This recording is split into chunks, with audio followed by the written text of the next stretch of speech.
Behind every closed door lies a quiet world no one fully sees. A private landscape shaped by memories, fears, habits, and unspoken hopes. People live entire emotional lives in these unseen spaces, carrying truths they rarely put into words. A closed door is never just wood and hinges. It is a boundary, a signal, a story. Some shut it for safety, some for silence, some because the world has never felt safe enough to enter.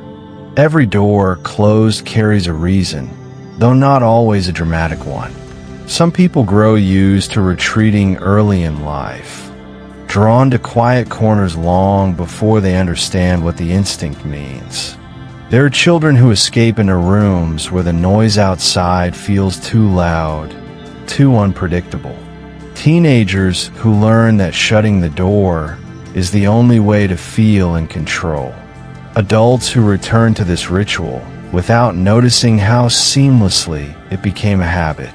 A closed door becomes a subtle form of shelter. It softens the world, lowers the volume, creates space to breathe. For many, it marks the moment where the outer self, the version shaped for expectations, dissolves, and the inner self finally exhale. This is where thoughts settle, where emotions unclench, where masks can rest on the nearest table. From the outside, such people may seem withdrawn or distant. They attend gatherings with practiced ease, but their energy tilts inward. They laugh in the right moments, contribute to conversations, maintain the image of social participation. Yet the real world they belong to exists behind a door only they open. Others notice this behavior without understanding its depth. They see someone disappear into their room, into their silence, into their world, and assume it is merely preference. But the truth is often more layered. For some, closing the door feels like reclaiming a part of themselves that the world erodes. For others, it is where thoughts untangle into clarity. The closed door becomes a threshold, not of separation, but of recognition. A quiet place where people meet themselves without fear of performance. They may not know why they need this retreat, only that something inside softens the moment the door clicks shut. Behind that silence lies the emotional beginning of a life lived inwardly, thoughtfully, protectively, long before the world gives a name. The psychology behind closed doors often begins in subtle experiences, not loud enough to be labeled traumatic, yet powerful enough to shape a life. A child growing up in a place where emotional safety feels uncertain learns to create pockets of solitude. Sometimes this solitude grows from overwhelm. Too many voices, too many demands, too many expectations they cannot articulate. A quiet room becomes the one environment they can control. Some doors close because the world outside feels unpredictable. Children who navigate inconsistent moods, shifting rules, or emotionally distant environments learn early that retreat is easier than expression. When affection is conditional or connection feels fragile, they avoid drawing attention to their needs. A door becomes the boundary they never learned to verbalize. For others, the origins come from temperament. Highly sensitive or introspective children naturally gravitate towards stillness.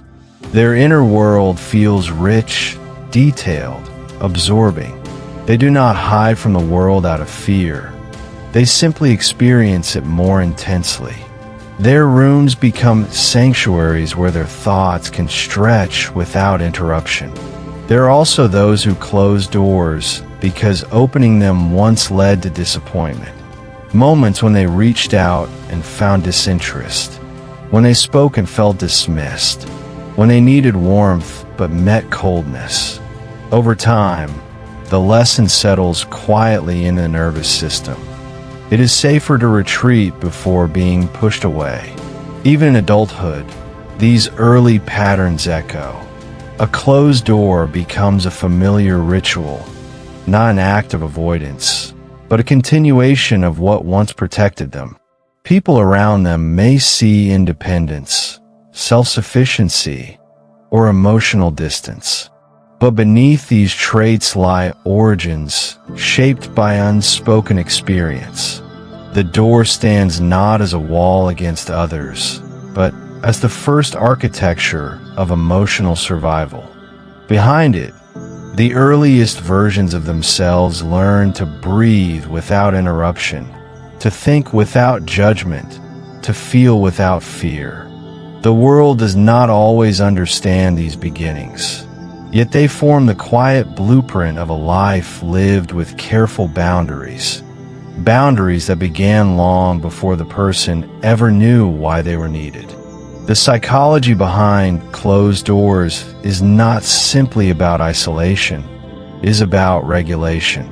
A closed door provides a predictable boundary that the nervous system instinctively recognizes as safe. For many, this safety comes not from avoiding others, but from containing themselves. Emotional life can feel scattered in the presence of people, pulled, shaped, influenced, or misread. Behind a closed door, a person returns to coherence. Psychologically, this behavior often correlates with introspection. Those who retreat frequently tend to observe deeply, think slowly, and process emotions with care. They move through the world with internal sensitivity, noticing subtleties others overlook. This heightened awareness can be beautiful, but also exhausting. Silence becomes a tool for recalibration. Closed doors also mirror internal boundaries. People who struggle to express limits outwardly express them physically instead. Instead of saying, "I need space," they create it. Instead of explaining emotional overstimulation, they step away from it. This retreat is not rejection, it is self-preservation. There is also an element of identity. Behind a closed door, individuals meet the versions of themselves they cannot display publicly. The vulnerable one, the curious one, the tired one, the unguarded one. These rooms become internal sanctuaries where authenticity feels possible without fear of misunderstanding. The psychology of solitude extends further. Retreat often reflects a nervous system shaped by unpredictability. Those raised in environments lacking emotional consistency develop an internal sensitivity to pauses, tone shifts, and subtle tension. Their bodies learn to anticipate change, to stay alert. A closed door signals the first moment the body can release that vigilance. It is not always heavy. Sometimes closing the door simply means choosing the comfort of one's inner world, a place where thoughts unravel into clarity, where creativity awakens, where stillness feels honest. These rooms, both real and internal, become mirrors for emotional truth. People rarely speak of this psychology, yet many live it quietly, navigating external life with grace while returning inward for equilibrium. The door is not the distance. It is the regulation that allows them to engage with others without losing themselves. Behind closed doors, a quiet conflict often unfolds. There is comfort in solitude, yet also a faint longing for connection, a pull toward the world, paired with an instinct to retreat from it. This emotional tension does not stem from confusion, but from experience. People who rely on closed doors often carry memories of moments when vulnerability felt unsafe or misunderstood. They may want to reach out, yet hesitate at the threshold, uncertain whether others will understand the depth they carry. They want to share their world, but fear the noise it may bring. They crave quiet companionship, the kind that honors stillness, yet fear that letting anyone in will disturb the balance they've carefully built. There is also the internal voice that whispers contradictions. You need space, but you don't want to feel alone. Stay hidden, but maybe someone would understand. This conflict grows sharper during moments of emotional weight. When something beautiful happens, the celebration feels incomplete without someone to witness it. When something painful unfolds, the solitude feels heavier than usual. The closed door that once protected begins to echo with unmet longing. Yet there is resistance too, a gentle but firm boundary shaped by past patterns. People who live behind closed doors for long periods often fear losing themselves in connection. They worry that opening the door means opening the self, and that vulnerability may ask for more than they can give. Shame sometimes enters this conflict.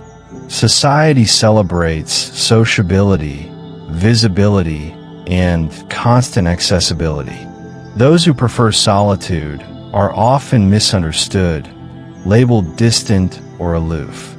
This misunderstanding can deepen the instinct to retreat, reinforcing the very patterns they wish to outgrow. The inner conflict becomes a silent negotiation between safety and desire, between the comfort of solitude and the hope for understanding, between the world within, which feels familiar and calm, and the world outside, which feels unpredictable but full of possibility. This resistance is not a flaw. It is simply a protective rhythm the heart learned before it knew any other way. At some point, a gentle realization begins to form, not caused by a dramatic event, but by quiet moments that accumulate over time. A person sitting behind a closed door starts to notice that solitude, while comforting, is not the whole story of their life. Something inside begins to soften. They recognize that their patterns were shaped by history, not identity. That preferring a closed door did not mean they lacked the capacity for connection. Only that connection had not always felt safe. Slowly, they begin to understand that protecting oneself was not a failure, but a reasonable response to earlier experiences. This shift is subtle. It shows up in the decision to open the door a little sooner than usual, or to allow someone's presence without shrinking inward. It appears when they realize they can engage with others without abandoning the sanctuary they built. They start seeing solitude not as confinement, but as a foundation they can return to. There is no rush, no sudden transformation, just a quiet opening, like a window cracking to let in fresh air. They begin noticing the people who respect their quiet nature, who understand pauses, who don't confuse silence with distance. They realize connection does not have to be loud, demanding, or draining. It can be gentle, slow, patient. The shift also brings clarity. The closed door was never the problem. It was the only language their inner world knew. But now, they discover a new truth. They can carry that sanctuary within themselves, even in the presence of others. The door can open without losing its meaning. It is not about becoming more social or more expressive. It is simply about recognizing that the story behind the door is evolving, not toward exposure, but toward balance. Healing, for those who live behind closed doors, does not mean flinging the door wide open. It means learning how to live with both solitude and connection in a way that honors their nature. Integration is gentle, an internal alignment where safety no longer requires withdrawal, and connection no longer feels like a threat. They begin to understand the difference between solitude that nourishes and isolation that drains. One restores their emotional landscape, the other slowly compresses it. With this awareness, they choose when to close the door for comfort and when to open it for presence. Healing appears in small, intentional steps, responding to a message without overthinking, allowing a conversation to stretch a little longer, letting someone witness a glimpse of their inner world without retreating. These acts are quiet but meaningful, each one softening the rigidity of old patterns. Integration also means accepting their temperament. They recognize that needing space is not a flaw. Preferring quiet is not avoidance. Enjoying solitude is not the absence of connection, but a different form of strength. Their inner world becomes a companion instead of a hiding place. As the internal and external worlds begin to coexist, the closed door transforms in symbolism rather than function.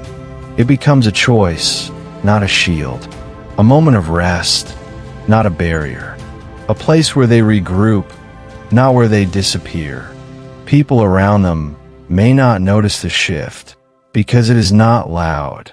It happens in the tone of their presence, in the calm they carry into conversations, in the steadiness with which they allow others closer, not hurriedly, but with quiet trust. Integration is not about becoming someone new. It is about returning to themselves with gentleness. The door remains, but it is no longer the center of their emotional life. It simply becomes one part of a wider landscape, a landscape where solitude and connection finally share the same light. Behind every closed door lives a private universe, shaped by memory, by longing, by protection. Some carry these rooms for years, believing they define who they are. Yet with time, the truth becomes softer. The door was never a verdict, only a pause. A person can grow within their solitude, learning its textures, its rhythms, its lessons. They can honor the stillness without letting it swallow their world. And slowly, they discover that the rooms inside them were never meant to stay locked. They are simply places to return to, spaces of reflection, grounding, and gentle becoming. The psychology behind closed doors is not about distance, but about depth, about the quiet ways a human heart learns to protect itself until it feels safe enough to open, even if only a little. And when it does, the world looks different. Not louder, just kinder.